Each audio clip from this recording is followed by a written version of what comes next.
like Billy Pilgrim, as I say, Vonnegut was taken prisoner, and Vonnegut comes out of this experience with, like most veterans, a fairly severe case of PTSD, which will cause him trouble of one kind or another. It certainly causes him, I think, fairly serious sort of depression.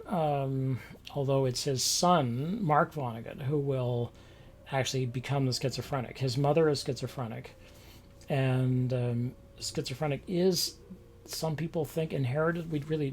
Schizophrenic is such a complex disease that we really don't know much about it. It seems to be that it can be inherited. I think there is a chance for that to happen.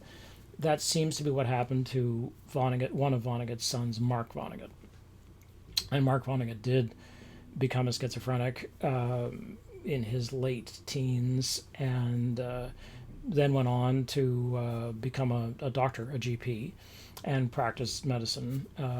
He wrote a book. He's written a couple of books, actually, and he seems like a very, very sane individual, a very, very stable individual. Out of the war, Vonnegut draws material for most of his novels that will make, especially the novels that will make him famous. The Sirens of Titan, Cat's Cradle, which will be the most significant book that he will write in terms of fame until Slaughterhouse-Five, which will really make his reputation once and for all. Mother Night, which is an interesting book about war crimes. God Bless You, Mr. Rosewater, also a book about a schizophrenic. And then an early book, Sirens of Titan, which is more science fiction. He sort of begins. People often classify him as a science fiction writer. Eventually, that gets lost. Eventually, people are like, no, Vonnegut is one of our major satirists, and he loses the science fiction appellation. Many Vonnegut characters show up in each other's novels. So Rosewater, for instance, shows up. Well, he's in his own novel, and he also shows up in this one, and he reassures Billy's mother when she comes to visit Billy in the hospital, because Billy has basically had a nervous breakdown.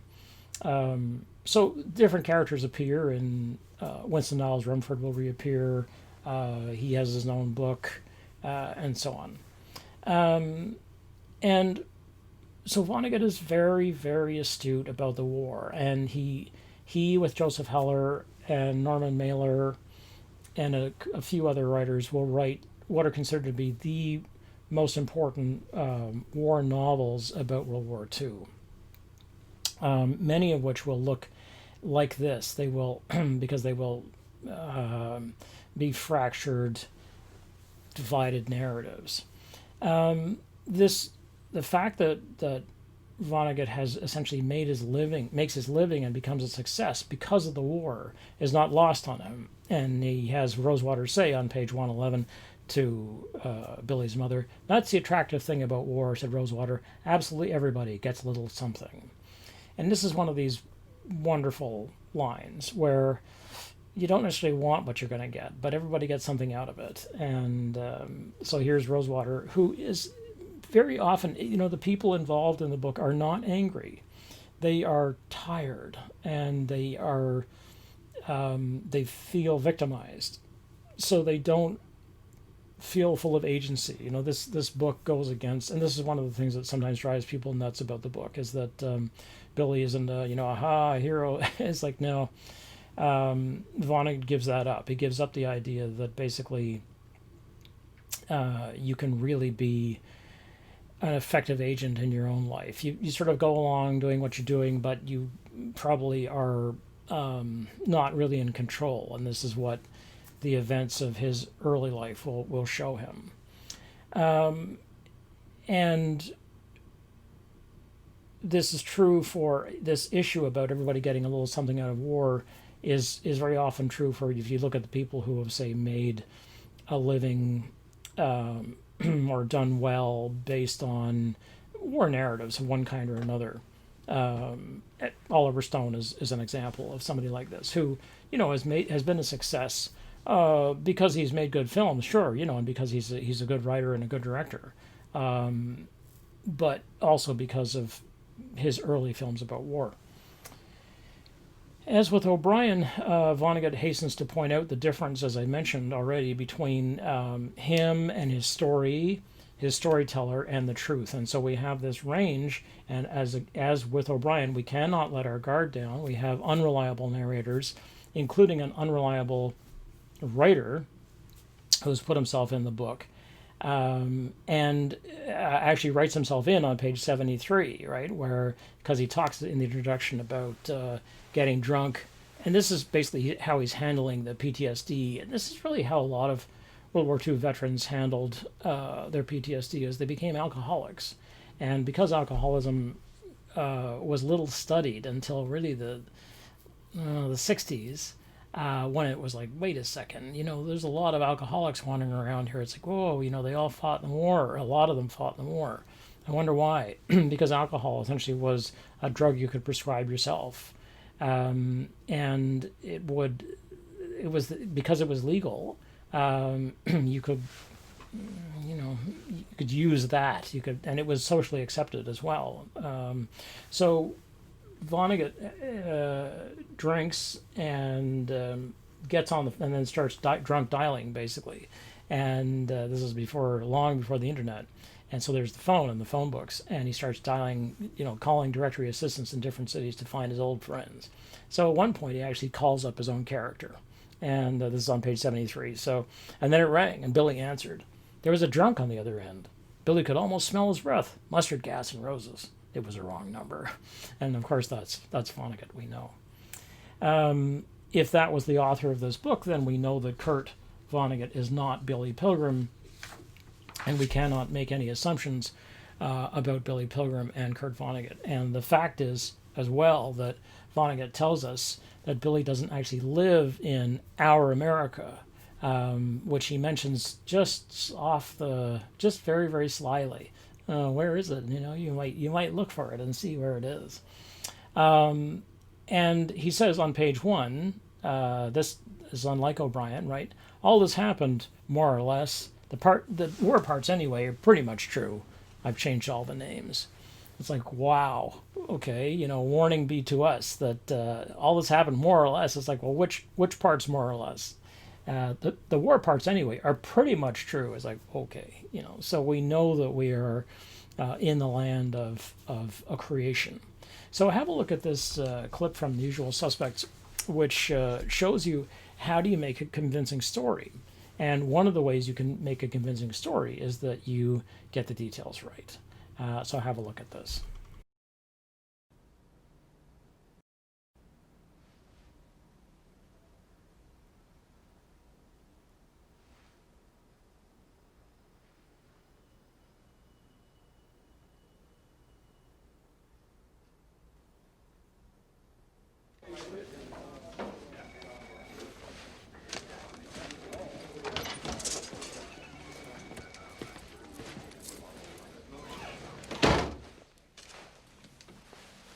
Verbal, this is Agent Kuyan from Customs.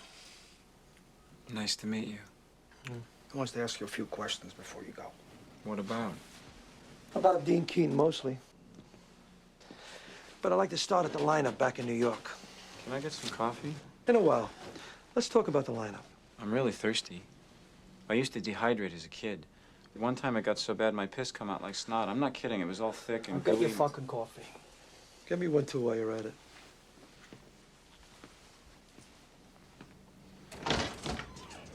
That guy is tense. Tension is a killer. I used to be in a barbershop quartet in Skokie, Illinois. The baritone was this guy named Kip Diskin. Big fat guy. I mean like orca fat. He was so stressed in the morning, Verbal, we're trying to help you. Sure, and I appreciate that. And I want to help you, Agent Kuyan. I like cops. I would have liked to have been a Fed myself, but my CP always... Verbal, you're not telling us everything. I know you know something. I told the DA everything I know. May I have a cigarette? According to your I statement, need a light. According to your statement, you're a short con operator. Running the...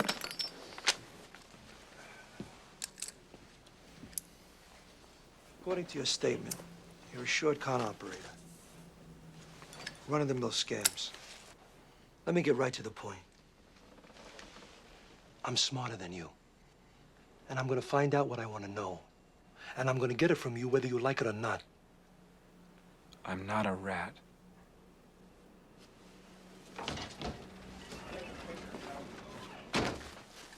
Thanks.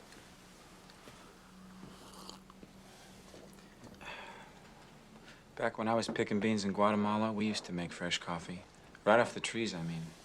That was good. This is shit, but hey, I'm in a police station. Can we get started again?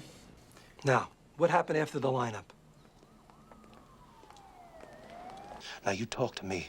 Oh, that precious immunity they seem so fit to grant you won't be worth the paper the contract put out on your life is printed on. There was a lawyer. Kobayashi. Is he the one that killed Keaton? No, but I'm sure Keaton is dead. Convince me. And tell me every last detail. Man, you're a slob. Yeah, but it all has a system, Dave. It all makes sense when you look at it right. You gotta, like, stand back from it, you know? You wanna see a real horror show? See my garage.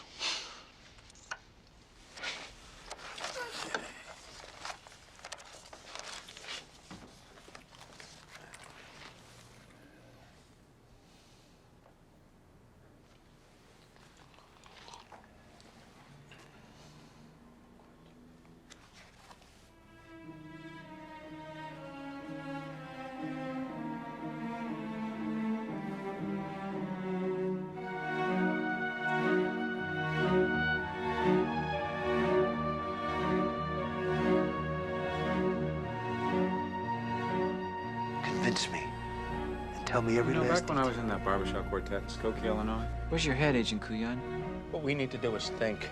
Think back. I'm sure you've heard many tall tales. Bricks Marlin. This isn't right. I just want to hear Tell your me every story. last It's all there. And I'm telling it straight, I swear. Some guy in California, his name is Redfoot. A gift from Mr. Soze. Talk to me, Verbal. What about Redfoot? Mr. Redfoot knew nothing. Using pawns. Big, fat guy. I mean, like orca fat. There was a lawyer. Myths and legends have Kobayashi. I'll never see him again. Back when I was picking beans in Guatemala, we used to make fresh coffee. I know you thought he was a good man. I know he was good. And tell me every last detail. Strangest thing. How do you shoot the devil in the back? This company is protected from up on high by the prince. And tell me every last What about detail. a pretzel, man? What's your story? There was a lawyer. What lawyer, Verbal? I am Mr. Kobayashi. Kobayashi. Tell me every last detail. I work for Kaiser Soze. Convince me. Convince me. Convince me.